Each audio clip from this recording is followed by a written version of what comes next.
आज की इस वीडियो में हम करेंगे क्लास 10 फिजिक्स के यूनिट नंबर 13 ज्योमेट्रिकल ऑप्टिक्स की तमाम वर्क एग्जाम्पल्स। तो आइए स्टार्ट करते हैं। तो एग्जाम्पल नंबर 1 हमारे पास है a concave mirror forms a real image at 25.0 centimetre from the mirror surface along the principal axis. इसका क्या मतलब है? एक हमारे पास कॉन्केव मिरर है जो कि रियल इमेज बना रहा है। कितने फासले पर? मिरर से 25 सेंटीमीटर के फासले पर कॉन्केव मिरर से प्रिंसिपल एक्सिस के साथ। If the corresponding object is at a 10.0 centimetre distance. अगर हम ऑब्जेक्ट के डिस्टेंस की बात करें कॉन्केव मिरर से तो वो कितना गिवन है हमारे पास? 10 सेंटीमीटर। हमसे कहा है what is the focal length of mirror. हमें मिरर की फोकल लेंथ मालूम करनी है। इसका क्या मतलब हुआ हमारे पास कि एक हमारे पास कॉन्केव मिरर है और कॉन्केव मिरर से ऑब्जेक्ट 10 सेंटीमीटर के फासले पर है और इमेज हमारी बन रही है 25 सेंटीमीटर के फासले पर और हमें फोकल लेंथ मालूम करनी है कॉन्केव मिरर की। तो सबसे पहले हम इसका डेटा बना लेते हैं। तो यहाँ पर स्टूडेंट्स मैंने इमेज के डिस्टेंस को क्यू से रिप्रेजेंट करवाया है और वैल्यू कितनी है? वैसे तो यहाँ गिवन है 25.0 सेंटीमीटर, लेकिन पॉइंट के बाद ज़ीरो की कोई वैल्यू नहीं होती, तो इसलिए मैंने यहाँ पर क्यू की वैल्यू लिख दी 25 सेंटीमीटर। इसी तरीके से ऑब्जेक्ट के डिस्टेंस को मैंने यहाँ पर पी से रिप्रेजेंट कराया है। वैल्यू हमारे पास 10.0 सेंटीमीटर है, पॉइंट के बाद ज़ीरो की वैल्यू नहीं होती, तो डेटा में मैंने सिंपल पी की वैल्यू लिख दी 10 सेंटीमीटर। और फोकल लेंथ को मैंने यहाँ पर स्मॉल एफ से रिप्रेजेंट कराया है जो कि हमें मालूम करनी है। अब हम इसका सॉल्यूशन देख लेते हैं कि इसको हम किस तरह से सॉल्व करेंगे। तो इस न्यूमेरिकल को सॉल्व करने के लिए हम यूज़ करेंगे मिरर फार्मूला। क्या होता है? 1/f is equal to 1/p plus 1/q।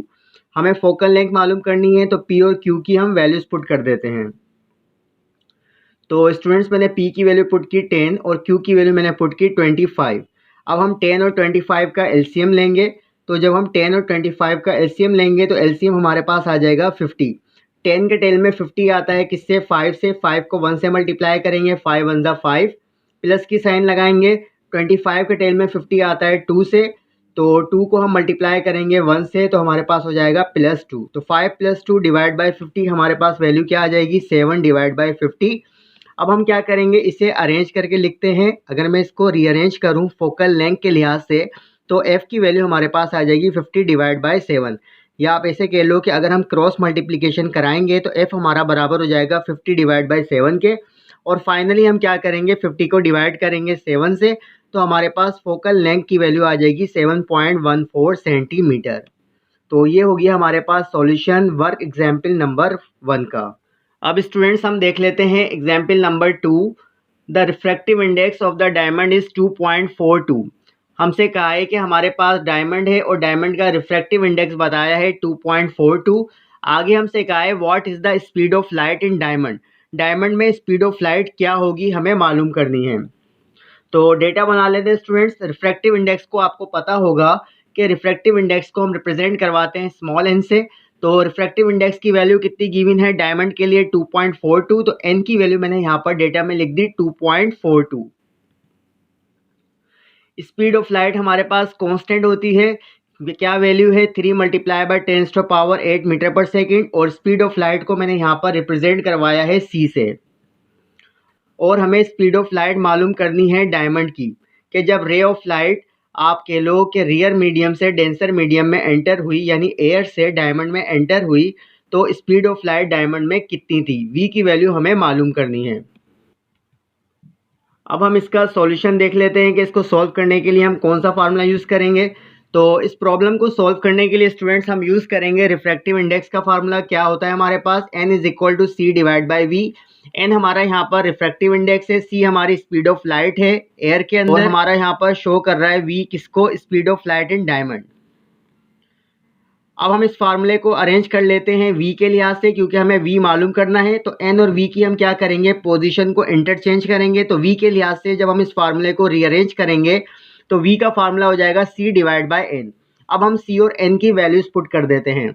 तो स्टूडेंट c की वैल्यू हमारे पास है 3 मल्टीप्लाई बाय 10⁻8 और n की वैल्यू हमारे पास है 2.42। इन दोनों वैल्यूज को हम डिवाइड कर देंगे कैलकुलेटर की मदद से। तो v की वैल्यू हमारे पास आ जाएगी 1.24 मल्टीप्लाई बाय 10⁻8 मीटर पर सेकेंड। इसका मतलब स्पीड ऑफ लाइट डायमंड के अंदर होगी 1.24 मल्टीप्लाई बाय 10⁸ मीटर पर सेकेंड। जब एक रे ऑफ लाइट एयर से डायमंड में एंटर होती है तो स्पीड ऑफ लाइट डायमंड के अंदर इतनी हो जाएगी। अब स्टूडेंट्स हम देख लेते हैं एग्जाम्पल नंबर 3। एग्जाम्पल नंबर 3 में हमसे क्या कहा गया है, calculate the value of critical angle for water refracted angle at 90 degree. हमसे कहा है कि हमें क्रिटिकल एंगल की वैल्यू मालूम करनी है वाटर के लिए अगर हमारे पास एंगल ऑफ रिफ्रैक्शन कितना हो, 90 डिग्री हो। The refractive index of water is 1.33 और हमें रिफ्रैक्टिव इंडेक्स बताया है वाटर का कितना, 1.33। तो डेटा बना लेते हैं हम इसका। एंगल ऑफ रिफ्रैक्शन को मैंने यहाँ पर रिप्रेजेंट कराया है, एंगल की साइन लगाई, आर लिखा, इक्वल की साइन लगा के मैंने लिख दिया 90 डिग्री, क्योंकि रिफ्रैक्टेड एंगल हमारे पास 90 डिग्री है। और रिफ्रैक्टिव इंडेक्स को मैंने यहाँ पर एन से रिप्रेजेंट कराया है, कितनी वैल्यू है, 1.33। और हमसे कहा है कि क्रिटिकल एंगल मालूम करो। क्रिटिकल एंगल को मैंने यहाँ पर एंगल की साइन लगाई और सी से रिप्रेजेंट कराया है, ये हमें मालूम करना है। अब हम इसका सॉल्यूशन देख लेते हैं कि किस तरीके से हम इसको सॉल्व करेंगे। तो इसको सॉल्व करने के लिए स्टूडेंट्स हम रिफ्रैक्टिव इंडेक्स का फार्मूला लगाएंगे एंगल के लिहाज से। तो एंगल के लिहाज से रिफ्रैक्टिव इंडेक्स का फार्मूला क्या होता है, n is equal to sine angle of refraction divide by sine angle of incident. तो स्टूडेंट्स क्योंकि हमें क्रिटिकल एंगल मालूम करना है तो यहाँ पर हमारा जो एंगल ऑफ इंसिडेंट है वो बराबर होगा एंगल ऑफ क्रिटिकल एंगल के, इसलिए मैंने यहाँ पर लिख दिया where sine angle of incident is equal to sine angle of critical angle. Hence तो जहाँ जहाँ पर साइन एंगल ऑफ इंसिडेंट आया हम क्या पुट करेंगे, sign angle of critical angle. तो एन का फार्मूला हमारे पास हो जाएगा साइन एंगल ऑफ रिफ्रैक्शन और sign angle of critical angle. अब स्टूडेंट्स मैंने इस फार्मूले को रीअरेंज किया है क्योंकि हमें क्रिटिकल एंगल मालूम करना है, तो मैंने एन और क्रिटिकल एंगल जो कि साइन के साथ यहाँ पर लिखा हुआ है इसकी पोजीशन को इंटरचेंज कराया। तो sine angle of critical angle बराबर हो जाएगा sine angle of refraction divide by n. अब हम आर की और एन की वैल्यूज पुट कर देते हैं। तो हमारे पास एंगल ऑफ रिफ्रैक्शन हमारे पास है 90 डिग्री, तो मैंने लिखा साइन और एंगल ऑफ रिफ्रैक्शन की जगह लिख दिया 90 डिवाइड बाय एन की वैल्यू हमारे पास क्या थी वाटर के लिए, 1.33। तो अब हम इसको सॉल्व कर लेते हैं। तो साइन 90 बराबर होता है हमारे पास 1 के, और तो मैंने यहाँ पर लिख दिया साइन 90 की जगह 1 और 1.33 को मैंने एज इट इज लिख दिया। अब जब हम 1 को डिवाइड करेंगे 1.33 से तो हमारे पास वैल्यू आ जाएगी 0.751। क्योंकि हमें क्रिटिकल एंगल मालूम करना है तो साइन को हम शिफ्ट कर देंगे कहाँ पर, राइट हैंड साइड पर। तो हमारे पास ये क्रिटिकल एंगल बराबर हो जाएगा साइन इनवर्स किसका, 0.751 का। फिर हम कैलकुलेटर की मदद से साइन इनवर्स मालूम करेंगे 0.751 का, तो हमारे पास वैल्यू आ जाएगी 48.6 डिग्री। और कैलकुलेटर में साइन इनवर्स लाने का क्या तरीका होता है, आपको सबसे पहले शिफ्ट प्रेस करना है और उसके बाद आपको साइन की प्रेस करनी है, तो आपके पास कैलकुलेटर में आ जाएगा साइन इनवर्स और फिर ब्रैकेट में आपको ये वैल्यू लिख देनी है। तो हमारे पास क्रिटिकल एंगल आ जाएगा 48.6 डिग्री। अब हम देख लेते हैं students example number 4। A boy standing at 2.500 metre in front of camera. एक लड़का है और वो कितने फासले पर खड़ा हुआ है कैमरे से, वो 2.500 मीटर के फासले पर खड़ा हुआ है इन फ्रंट ऑफ कैमरा, यानी कैमरे के सामने। आगे हमसे कहा है the camera uses a convex lens. तो कैमरे के अंदर जो लेंस है वो है हमारा convex lens, whose focal length is, जिसकी फोकल लेंथ हमें गिवन है 0.050 मीटर, और फोकल लेंथ हमें बताई है कैमरे के कॉन्वेक्स लेंस की। आगे हमसे कहा है फाइंड द इमेज डिस्टेंस, हमें मालूम करना है कि इमेज कहाँ बनेगी उस लड़के की, और साथ में हमें मालूम करना है whether the image is real और वर्चुअल, कि जो इमेज बनेगी वो रियल होगी या वर्चुअल होगी। Also find the power of lens, और साथ में हमें पावर ऑफ लेंस भी मालूम करनी है। तो इस न्यूमेरिकल में स्टूडेंट्स क्या कहा गया है कि एक लड़का है और वो कैमरे से 2.500 मीटर के फासले पर खड़ा हुआ है इन फ्रंट ऑफ कैमरा। कैमरे के अंदर कॉन्वेक्स लेंस है और हमें फोकल लेंथ बताई है कॉन्वेक्स लेंस की, और हमसे कहा है कि हमें इमेज का डिस्टेंस मालूम करना है, यानी जो बॉय की इमेज बनेगी, लड़के की इमेज बनेगी, वो कॉन्वेक्स लेंस से कितने फासले पर है। और साथ में हमसे कहा है कि पावर ऑफ लेंस भी मालूम करो, और इमेज की हमें नेचर बतानी है कि वो रियल बनेगी या वर्चुअल बनेगी। तो अब स्टूडेंट्स हम इसका डेटा बना लेते हैं। यहाँ पर मैंने डिस्टेंस ऑफ बॉय को रिप्रेजेंट कराया है पी से, कितनी वैल्यू है 2.5 मीटर। वैसे तो यहाँ पर लिखा हुआ है 2.500 मीटर, लेकिन पॉइंट के बाद जीरो की वैल्यू नहीं होती, लिहाजा मैंने पी की वैल्यू लिख दी 2.5 मीटर। पी हमारा यहाँ पर शो कर रहा है बॉय का डिस्टेंस कैमरे से कितना है, 2.5 मीटर। फोकल लेंथ हमें बताई है कैमरे के कॉन्वेक्स लेंस की कितनी 0.050 मीटर, और फोकल लेंथ को मैंने यहाँ पर स्मॉल f से रिप्रेजेंट कराया है। हमसे कहा है इमेज डिस्टेंस मालूम करो, इमेज डिस्टेंस को मैंने q से रिप्रेजेंट कराया है। साथ में हमें नेचर ऑफ इमेज भी मालूम करनी है कि इमेज हमारे रियल होगी या वर्चुअल, और फिर हमें पावर ऑफ लेंस भी निकालनी है। अब हम इसका सॉल्यूशन देख लेते हैं। तो सबसे पहले स्टूडेंट्स हम सॉल्यूशन करेंगे क्यू के लिहाज से, यानी हम इमेज का डिस्टेंस मालूम करेंगे।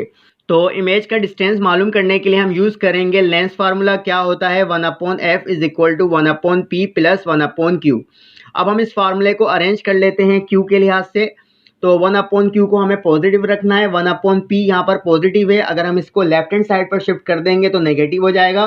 तो 1/q का फार्मूला हमारे पास रीअरेंज करने के बाद हो गया 1/f माइनस 1/p। अब हम f और p की वैल्यूज पुट कर देते हैं।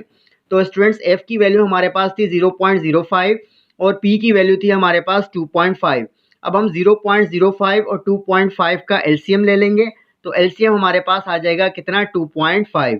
अब स्टूडेंट्स यहाँ पर 50 कैसे आया, आपको 2.5 को डिवाइड करना है 0.05 से, तो आपके पास आएगी वैल्यू 50। 50 को 1 से मल्टीप्लाई करेंगे तो ये हमारे पास वैल्यू हो जाएगी 50।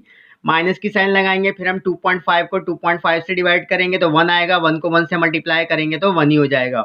इसे हम सॉल्व कर लेते हैं। 50 में से 1 जाएगा तो हमारे पास बचेगा 49, डिवाइड बाई 2.5 करेंगे तो 1/q की वैल्यू हमारे पास आ गई 49 डिवाइड बाई 2.5। हमें तो q की वैल्यू मालूम करनी है, तो q के लिहाज से इस फार्मूले को अरेंज करेंगे तो हमारे पास q बराबर हो जाएगा 2.5 डिवाइड बाई 49। फिर इन दोनों वैल्यूज़ को हम डिवाइड करेंगे तो हमारे पास इमेज का डिस्टेंस आ जाएगा 0.051 मीटर।